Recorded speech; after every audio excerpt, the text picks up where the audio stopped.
How does a simple message, like an email, travel across the internet to another computer? It's all thanks to a process called encapsulation, guided by the TCP/IP model. It starts at the application layer. This is the software you use. Your browser, email client, or chat app. Your hello is created here. The message moves to the transport layer. Here, protocols like TCP break data into manageable segments and add crucial information, like the port number. This ensures the message reaches the right application on the other end. Next, the internet layer wraps everything into an IP packet.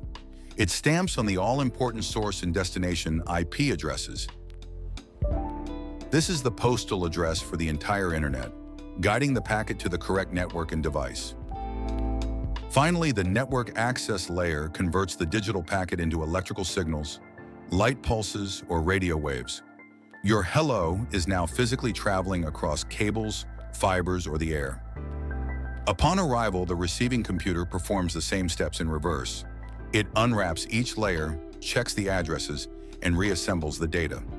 The IP header is used for routing, the TCP header for reassembly, until finally, your original hello appears on your friend's screen.